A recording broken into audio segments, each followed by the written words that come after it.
The Lord be with you. And with your spirit. A reading from the Holy Gospel according to John. Jesus said, I am the good shepherd. A good shepherd lays down his life for the sheep. A hired man who is not a shepherd and whose sheep are not his own sees a wolf coming and leaves the sheep and runs away. And the wolf catches and scatters them. This is because he works for pay and has no concern for the sheep. I am the good shepherd, and I know mine, and mine know me, just as the Father knows me, and I know the Father, and I will lay down my life for the sheep. I have other sheep that do not belong to this fold. These also I must lead, and they will hear my voice, and there will be one flock, one shepherd. This is why the Father loves me, because I lay down my life in order to take it up again. No one takes it from me, but I lay it down on my own. I have power to lay it down and power to take it up again. This command I have received from my Father. The Gospel of the Lord. Praise to you, Lord Jesus Christ.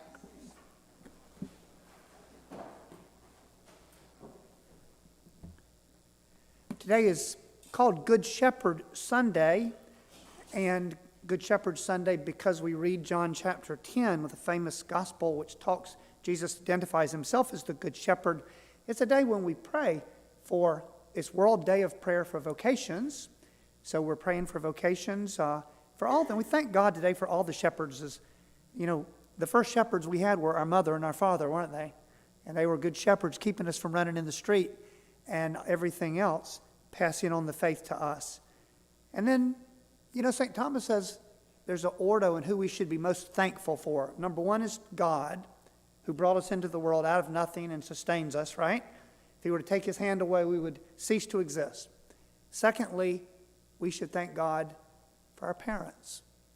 They're always number two. With his help, they brought us into the world and then cared for us in such a very important time when we were so vulnerable. And he says number three is teachers, and especially teachers of the faith. Those religious sisters who labored in our Catholic schools all over the world to teach us about Jesus, God rest their souls. You know how many children they taught about Jesus, and other teachers that taught us religion. And of course, we know our pastors. The word in Latin, pastore, literally means shepherd. That's what our priests are supposed to be, to take care of God's people. You see in the bulletin, there's our newsletter for the spring for vocation, the vocation office, and the poster boy is Jared right here, going to be talking to us tonight. He's on the front page, so you can get his autograph later if you'd like. And Jared so today is the day when we do pray for vocations to the priesthood and religious life. As you know, I travel and talk to priests in different dioceses around the country, and I have to tell you that very commonly when priests come to talk to me for spiritual direction, they begin by saying, Father, in one of my parishes, ... And I'm always going, in my diocese, no priest has more than one parish. In the Diocese of Savannah, we don't have any priestless parishes. Now, we have missions. They were little tiny places that never had their own priest, and they're not big enough to have their own priest. And so a pastor will be in one little parish and take care of that mission. But everywhere I go, because of what happened with so many, when the immigration of so many Catholics from different countries, like in the Cincinnati area on the river there, you'll have in one tiny little village a Polish Catholic church, an Irish Catholic church, an Italian Catholic church, and you can see one from the porch of the other. And often they have their own school. And now those differences and those parishes are not sustainable, and usually one priest is the pastor of all those three places. And that's a great stress on these priests. 3 parish councils, 3 finance committees, 3 buildings that are decaying. You follow me?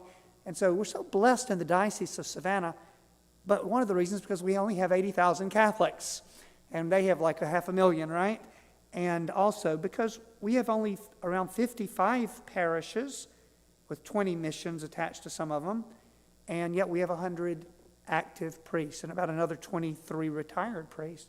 And so per capita, the Diocese of Savannah is actually doing very well in that sense, but our presbyterate is getting older, and we continue to pray for priests because there are many of our larger parishes that could easily have 2 or 3 more priests doing so much important work. But for that reason, I always love coming home to my Diocese of Savannah, and where no priest says, Father, in one of my parishes. We're praying today in our Diocese of Savannah. Please take this newsletter home and take a look at it. We're praying for 30 seminarians in our diocese, because if we got 30 seminarians in the 7, 8, 9-year program by which men are being ordained now, we would, with the normal attrition rates, ordain 2 to 3 new priests a year.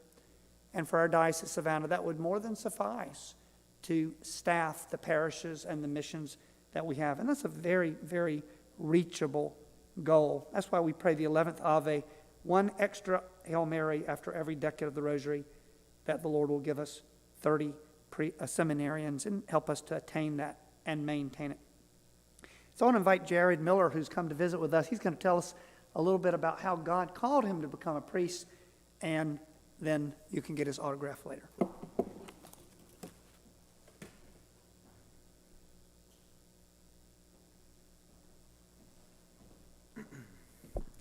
Yeah, so it's always an honor to be back on the coast. My home parish is Early Star of the Sea in St. Mary's, Georgia. I'm from Woodbine, Georgia, which is exit 14 on 95. That's where my dad's a Georgia native to that area, born and raised. And just a little background, even like my own family, how a Georgia boy from that area to become Catholic. My mother, she's originally from Pittsburgh, Pennsylvania, a Polish family. And when she turned 18, she decided to move south. In St. Mary's, there's a nuclear sub-base, Kings Bay, I'm sure you've heard of. And my uncle was part of the initial fleet that came in to start building up the base. And he was a welder in the Navy. And so my mom decided to follow him down as soon as she turned 18 and get away from the North. And it's a cute little story how my parents met. My dad he worked for the county right out of high school. He drove the mosquito truck sprayer for the county. And my mom, she started working for the landfill. She would drive the dump trucks up the hill backwards. They always said she was the best at driving the dump truck up the hill. And my dad and mom, that's where they would clock in. It was at the weight station at the landfill. That's where they met. So they met at the dump kind of thing. So it's very, very romantic. But yeah, that's kind of how like the Catholic family and my parents met, and my dad eventually converted.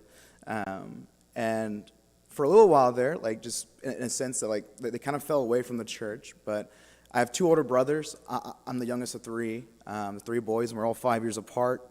And my brothers were at the sacrament age. That's when my mom questioned my father to maybe to bring us back into the church because sacraments were coming up. And so that was the initial of coming back into the church. For me and my vocation, I kind of tell my story. It's a double layer because I started my discernment in high school, actually. When I was in high school, I was very involved in a club called Skills USA, and I competed in carpentry. I kind of thought that's, my whole family's tradespeople, and I thought, carpentry would be a quick way to make money and have a successful life. No thinking about college or anything. So that's one layer of what I was discerning. But also, after receiving confirmation, I kind of took my faith a little more serious. And the initial call I say that happened was when I was in 10th grade. I was at our diocesan youth conference. I started getting involved in my youth group, and that was the first retreat I've been on. And it was the first time I've ever been to adoration. I remember it vividly. It was 2015, and the theme was Blessed are the Pure of Heart. It was in Perry at the fairgrounds. And I remember in adoration, the priest that was doing procession with the monstrance was physically crying. I just saw something in that. And I remember closing my eyes, and I felt the presence of the Lord in the Eucharist. That really touched my heart. That made me think about, what was this? Who is this? And I went home, and so in my town, we only have one high school for the whole county, Camden County High School. My graduating class was 650 students, and only 5 of us were Catholic out of the group. And our families were tight, like our parish is tight in that sense of like, we were very close. We were always at each other's house, and we confided in each other amongst our faith. And one of my best friends, a good Irish family, his name was Canute Jones. He's a Marine now, pray for him. But he was in my construction class. He was doing electrical management in that class, and he was competing in like the electrical stuff in our competitions. And I was doing carpentry, he was doing electrical. And so I was just talking to him about this weekend. I went on, and he said, dude, I think you're discerning. So he gave me this book you may have heard called To Save 1,000 Souls, written by none other than Father Brett, who I didn't know at the time. And so I started reading this book. I was in high school. I was on the bus. I'll start reading it. And one of the stories that Father Brett often talks about vocation is the biblical story of Jonah and the whale. And in my prayer, it kept coming up over and over again. And in my own way, it became like a notion of like following a breadcrumb where God was revealing himself in little moments. A second time that it revealed itself was actually at one of my youth group meetings. We were playing headbands, like I know the game, like you put a word on your forehead, and like people give you like references. You try to guess what the word is, and the word on my head was Jonah the whale, and my friends were like fish, water, blubber, and one of the deacons was playing. He was like Nineveh. I was like Nineveh. What's Nineveh? He's like, come on, man. Like, Jonah the whale and Nineveh, like, every child should know this story, And so I was like, yeah, okay, there it is. Yeah, Jonah the whale. And so it just kept coming up. And I just went about it. I heard it. And then as a couple years go on, I was continuing my faith, living it out. And I remember, so my home pastor, Father Marius Fuchs, a young Polish priest, was on fire, came to my parish. And I remember it was Good Shepherd Sunday, what we're celebrating this weekend, and he was given this great homily. It was like, and it really spoke to me. And I said, maybe it's the first time I should like tell someone other than my immediate friends. And so I went to the sacristan and said, hey, Father, I think I'm discerning. He's like, oh, really? In his Polish accent.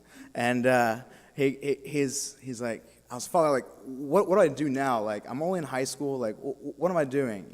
How do I better think about this?